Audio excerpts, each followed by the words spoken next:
కాదు. వీళ్ళ రాజశేఖర రెడ్డి గారి ఆశయాలను నిలబెట్టేది. ఏం చెప్పాడు జగనన్న గారు? ఇక్కడే ఉంది ఒక మద్యం షాపు. అన్న మీ షాపు గురించి మాట్లాడట్లేదు కానీ ఏం చెప్పాడు జగనన్న గారు? పూర్తి మద్యపాన నిషేధం చేస్తానన్నాడు. ఏమన్నాడు? అసలు మద్యం అనేది లేకుండా చేస్తాను అన్నాడు. మద్యం అనేది లేకుండా చేశాకనే ఓట్లు అడుగుతాను అన్నాడు. మద్యం అనేది లేకుండా చేస్తాను అని నేను మేనిఫెస్టోలో పెడుతున్నాను. ఆ మేనిఫెస్టో నాకు బైబిల్, ఖురాను, భగవద్గీతతో సమానం అని చెప్పాడు. మరేమైంది మద్యపాన నిషేధం? ఈరోజు మద్యపాన నిషేధం కదా దేవుడరుగు. పూర్తిగా అసలు మద్యం లిక్కర్ బిజినెస్ మొత్తం సర్కారే చేస్తుంది కదా. ఇక వేరే బ్రాండ్లు ఎక్కడా ఏవీ లేవు. సర్కారు ఏది అమ్ముతే అదే తాగాలి, ఎంతకు అమ్ముతే అంతకే కొనాలి.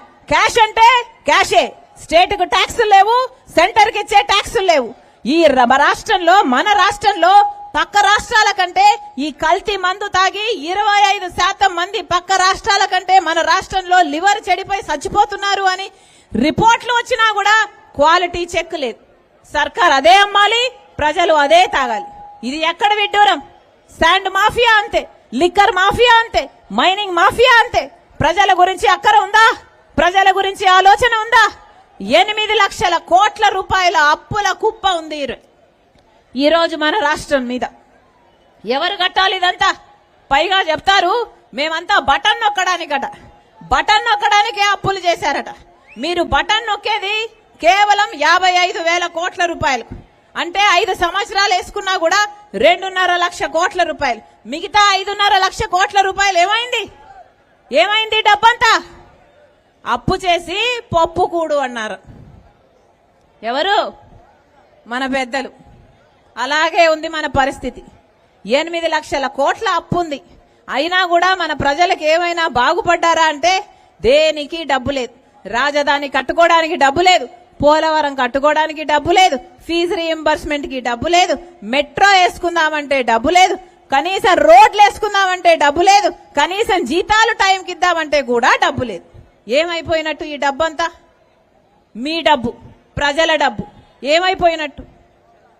అందుకే చెప్తున్నా, రాజశేఖర్ రెడ్డి గారి ఆశయుక్తం కాదిది. రాజశేఖర్ రెడ్డి గారు మాట తప్పని, మడమ తిప్పని నాయకుడు. కానీ జగనన్న గారు ఇచ్చిన ప్రతి మాట తప్పారు. అందుకే చెప్తున్నాం, ఈ ప్రభుత్వం పోవాలి. రాజశేఖర్ రెడ్డి గారి సంక్షేమ పాలన మళ్లీ రావాలి. అందుకే చెప్తున్నాం, రాజశేఖర్ రెడ్డి గారు ప్రజల మనిషి. రాజశేఖర్ రెడ్డి గారు ప్రజల మధ్య బ్రతికిన మనిషి. రాజశేఖర్ రెడ్డి గారు ముఖ్యమంత్రిగా ఉండక ముందే కూడా ప్రజల మధ్య ఉన్న మనిషి. ముఖ్యమంత్రి అయినాక కూడా ప్రజల నాడి తెలిసి, ప్రజల కోసం పథకాలను రూపొందించి, ప్రజల కోసం పరిపాలన చేసిన మనిషి. అసలు చచ్చిపోతే కూడా రాజశేఖర్ రెడ్డి గారు ఎలా చచ్చిపోయారు? ప్రజల మధ్య ఉండాలనుకుని రచ్చబండకని వెళ్తూ చచ్చిపోయారు రాజశేఖర్ రెడ్డి గారు. అలా కదా ఉండాలి ఒక ప్రజానాయకుడు. మరి జగనన్న గారు రాజశేఖర్ రెడ్డి గారి ఆశయాలను నిలబెడితే ప్రజల మధ్య ఉండాల్సింది. కానీ ఈ 5 సంవత్సరాలలో ఎప్పుడూ ప్రజల మధ్యలో లేరు. పెద్ద కోటలు కట్టుకున్నారు, అక్కడే బ్రతికారు. ఇప్పుడు ఎలక్షన్లు వచ్చాయి కాబట్టి ఇప్పుడు సిద్ధం అని బయలుదేరారు. దేనికి సిద్ధం సార్ అని అడుగుతున్నాం. మళ్ళీ 8 లక్షల కోట్ల రూపాయలు అప్పు చేయడానికి సిద్ధమా? మళ్ళీ బీజేపీ పార్టీతో అక్రమ పొత్తు పెట్టుకోవడానికి సిద్ధమా? మళ్ళీ బీజేపీతో మీ దోస్తీ కోసమని ప్రజలు తాకట్టు పెట్టడానికి సిద్ధమా? ప్రత్యేక హోదా తాకట్టు పెట్టడానికి సిద్ధమా? పూర్తి మద్యపాన నిషేధం అని చెప్పి మళ్ళీ ప్రజలను మోసం చేయడానికి సిద్ధమా? 25 లక్షల ఇల్లులు కడతారని పేదలకు మళ్ళీ మోసం చేయడానికి సిద్ధమా?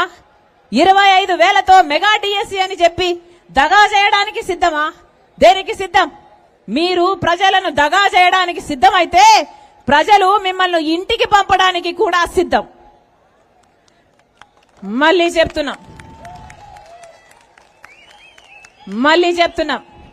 ఈరోజు మనకు మళ్ళీ ప్రత్యేక హోదా రావాలి అంటే అది ఒక్క కాంగ్రెస్ పార్టీ వల్ల మాత్రమే సాధ్యం. రాహుల్ గాంధీ గారు చెప్పిన మాట ప్రత్యేక హోదా ఫైలు మీదనే తాను ప్రధానమంత్రి అయిన రోజున మొట్టమొదటి సంతకం ప్రత్యేక హోదా, ఆంధ్రప్రదేశ్ కు ప్రత్యేక హోదా ఫైలు మీదనే సంతకం పెడతానని చెప్పాడు. ఆ మాట పట్టుకొని రాజశేఖర్ రెడ్డి బిడ్డ ఈ రోజు ఇక్కడ నిలబడి ఉంది. మీరు నమ్మండి, రాజశేఖర్ రెడ్డి బిడ్డ మీకు మాటిస్తుంది.